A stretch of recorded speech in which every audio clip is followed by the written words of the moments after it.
China's Communist Party has appointed President Xi Jinping to an unprecedented third term as leader. Elizabeth Palmer reports on what this move means for the rest of the world. Just as everyone expected, Xi Jinping was confirmed as the head of Chinese Communist Party and will now begin an unprecedented third term as the country's leader. His 6 top lieutenants, all men, are also all Xi Jinping loyalists, evidence that he has now amassed more power than any Chinese leader since Mao Zedong. The new leadership lineup didn't impress Asian stock markets. Hong Kong's influential Hang Seng index fell more than 6%.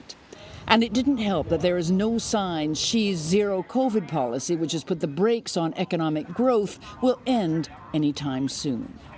In the closing chapters of the party congress, there was one awkward, unscripted moment. 2 aides apparently removed Xi's predecessor, 79-year-old Hu Jintao, from the front row of dignitaries.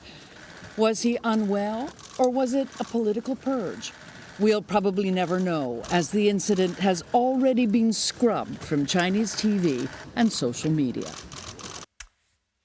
So we're going to talk a little bit more about this and bring in Chris Buckley. He is the China correspondent for the New York Times. Chris, thanks for joining us so much.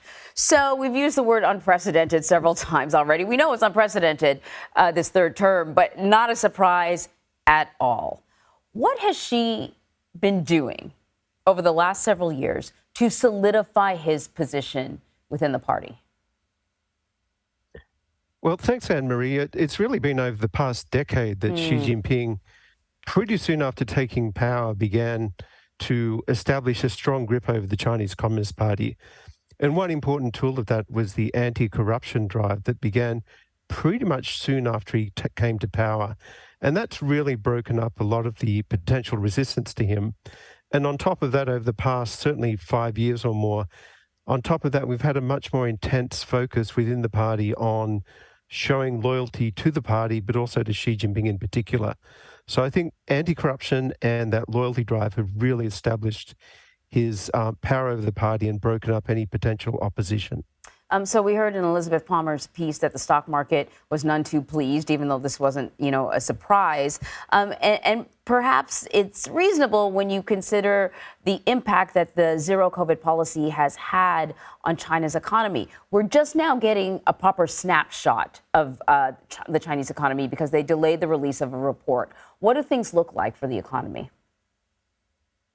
Well, the interesting thing about that number showing some uptick in growth earlier this year, in a sense, it was a promising number for the Chinese economy. But as you were saying, the stock markets in Hong Kong and even in mainland China really didn't respond well to the number. And I suspect part of the reason for that was the message coming out at the end of the party congress, where investors saw a leadership which is entirely stocked with Xi Jinping's proteges and loyalists. And I don't think that many people within the markets were expecting such a decisive shift to Xi Jinping.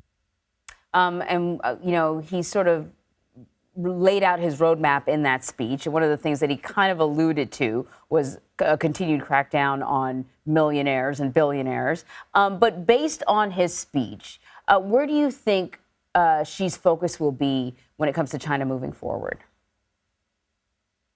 Well, it's unclear exactly where economic policy will go. He has been talking about leveling wealth in China. His work report emphasized that was going to be a sort of a longer-term project. But what really stood out in the report, I think, for a lot of people, was the emphasis on national security and security priorities. So I think wherever economic growth is headed, whatever GDP numbers are coming in, people, including investors, are going to be much more aware that the Chinese government is also focused on security issues.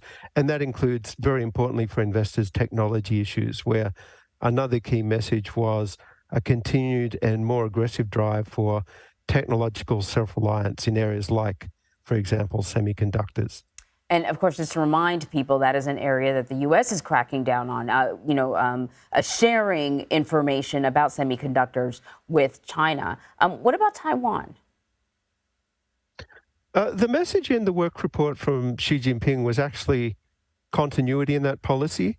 In other words, he repeated what the Chinese government's been saying for some time, which is we want to peacefully unite with Taiwan, but we'll use force if necessary.